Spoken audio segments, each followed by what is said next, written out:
YCP అధినేత YS Jagan ఘోర పరాజయం ఎవ్వరికీ ఆశ్చర్యం కలిగించలేదు. అయితే తాజా ఎన్నికలలో జగన్ పార్టీ అభ్యర్థులకు వచ్చిన ఓట్లు, ఆ పార్టీకి వచ్చిన సీట్లు మాత్రం మహా రాజకీయ పండితులే అచ్చెరు పొందేటట్లు చేశాయి. ఏపీలో సీఎం జగన్మోహన్ రెడ్డి పాలనపై ప్రజలలో తీవ్ర అసంతృప్తి నెలకొందన్న విషయం ఎన్నికలకు చాలా ముందు నుంచే ప్రస్ఫుటంగా వినిపించింది. ఇక రాష్ట్రంలో రాబోయే ప్రభుత్వం ఎవరన్నది ప్రీ పోల్ సర్వేలు, ఆ తర్వాత ఎగ్జిట్ పోల్స్ కూడా వైసీపీ పరాజయాన్ని ముందుగానే ఊహించాయి. అంతెందుకు, వైసీపీకి అనువుగా ఉంటూ వైసీపీకి మాత్రమే ఎన్నికల వ్యూహాలను అందించే ఐపాక్ కూడా ఇదే విషయాన్ని తేల్చి చెప్పేసిందని ఎన్నికలకు ముందే వైసీపీ వర్గాలలో గట్టిగా వినిపించింది. అసలు ఈ స్థాయిలో వైసీపీ పాలనపై వ్యతిరేకత పెరగటానికి కారణమేంటి? సీఎంగా వైఎస్ జగన్మోహన్ రెడ్డి ఇంత ఘోరంగా ఎందుకు విఫలమయ్యారు? ఏ రాష్ట్రంలో అయినా ప్రభుత్వ సామర్థ్యం, పనితీరు చెప్పడానికి ఎవరైనా సరే ప్రామాణికంగా తీసుకునే ప్రధాన అంశాలలో జగన్ దారుణంగా విఫలమయ్యారు. ఆ రాష్ట్ర ఆదాయం పెరుగుదల, తలసరి ఆదాయం, పన్నుల రూపంలో వచ్చే ఆదాయం, మానవాభివృద్ధి, విద్య, వైద్యం, ఆరోగ్యం, పౌష్టికాహారం, సంక్షేమం వంటివి మానవాభివృద్ధి కిందకొస్తాయి. ఇక పారిశ్రామిక రంగాల్లో, సర్వీస్ రంగాల్లో ఎదుగుదల ఐదో అంశంగా చెప్పుకోవచ్చు. ఈ అంశంలో ఉద్యోగ అవకాశాలు, ఉపాధి కల్పన, పారిశ్రామిక వడల ఏర్పాటు, రోడ్లు, ఇతర మౌలిక సౌకర్యాలు వస్తాయి. అలాగే ప్రజాస్వామ్య స్ఫూర్తి మరో కీలక అంశంగా పేర్కొనాలి. అంటే ప్రజలతో సత్సంబంధాలు కలిగి ఉండటం, అభిప్రాయ వ్యక్తీకరణ స్వేచ్ఛ, అసెంబ్లీ సమావేశాల నిర్వహణ, రాజ్యాంగ సంస్థల బలోపేతం లాంటివన్నమాట. జగన్ ఈ అంశాలన్నింటిలోనూ ఘోరంగా విఫలమయ్యారు. జగన్ హయాంలో రాష్ట్ర జీడీపీ ఘోరంగా దిగజారిపోయింది. తలసరి ఆదాయం ఏడాదికి దిగువకు పడిపోగా, ప్రజలను పీడించి పన్నులు వసూలు చేయటంలో కొనుగోలు శక్తి తగ్గిపోయి ఆదాయం గణనీయంగా పడిపోయింది.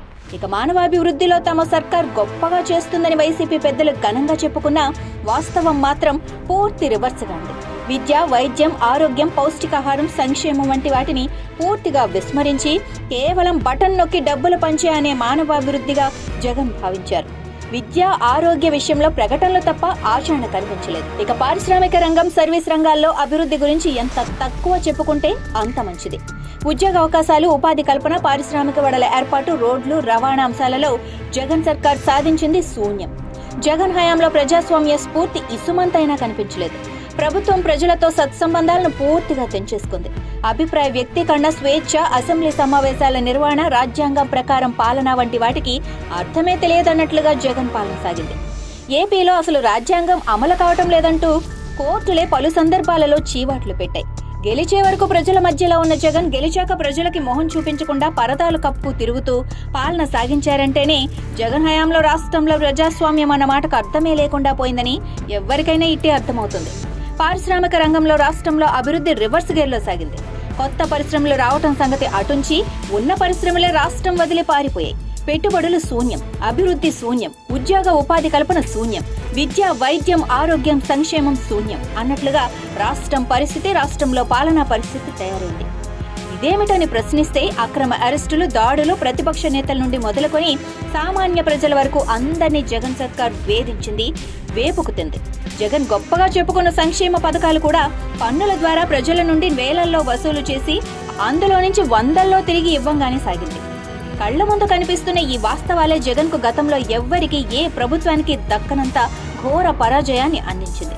అయితే ఇది గుర్తించడానికి సిద్ధంగా లేని జగన్ ఇప్పటికీ నేనిచ్చిన డబ్బులు తీసుకున్న సంక్షేమ పథకాల లబ్ధిదారులు ఓట్లేమయ్యాయి, ఏదో కుట్ర జరిగింది అంటూ ఆరోపణలు చేయడం చూస్తుంటే జగన్ ప్రజాభిమానాన్ని దక్కించుకుని పార్టీని బతికించుకునే దిశగా అస్సలు ఆలోచనే చేయటం లేదని అర్థమవుతోందని పరిశీలకులు విశ్లేషిస్తున్నారు.